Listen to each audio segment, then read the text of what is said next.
response of Julia Gillard and the Australian Labor Party in response to Julian Assange and WikiLeaks. It's time she listened, that people want the truth and they want Australian citizens to be looked after and stood up for.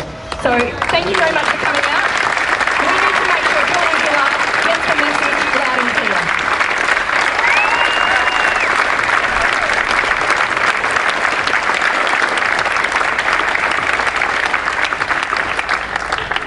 Next up to speak is James Scott.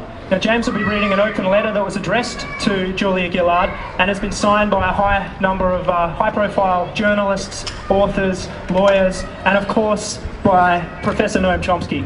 So welcome to the microphone, James Scott.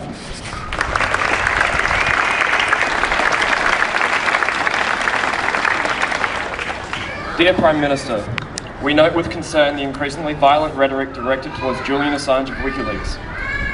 We should treat Mr. Assange the same way as any other high-value terrorist targets. Kill him, writes conservative columnist Jeffrey T. Cooner in the Washington Times.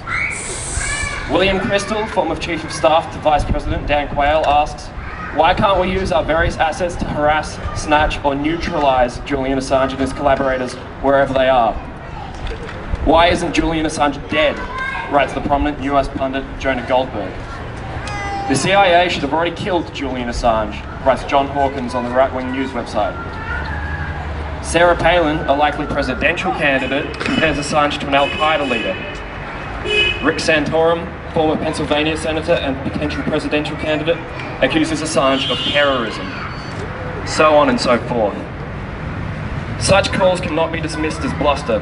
Over the last decade, we have seen the normalisation of extrajudicial measures once unthinkable, from extraordinary rendition, kidnapping, to enhanced interrogation, torture.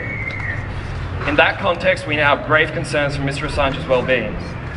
Irrespective of the political controversy surrounding WikiLeaks, Mr. Assange remains entitled to conduct his affairs in safety and to receive procedural fairness in any legal proceedings against him. As is well known, Mr. Assange is an Australian citizen. We therefore call upon you to condemn on behalf of the Australian government calls for physical harm to be inflicted upon Mr. Assange and to state publicly that you will ensure Mr. Assange receives the rights and protections to which he is entitled, irrespective of whether the unlawful threats against him come from individuals or states. Hear, hear.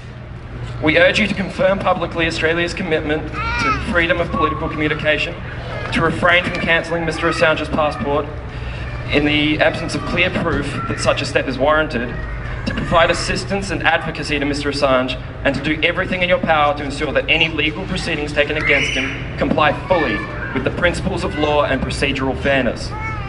A statement by you to this effect should not be controversial. It is a simple commitment to democratic principles and the rule of law.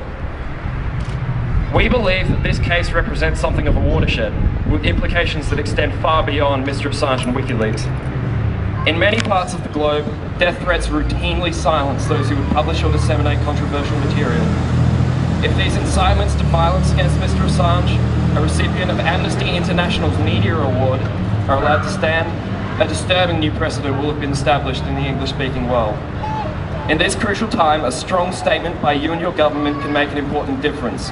We look forward to your response. Woo!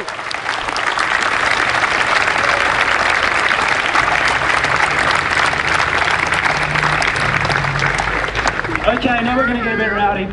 We need to chant because there are politicians here in State Parliament today. Oh, sorry. No, there's... Are there? Okay. My bad.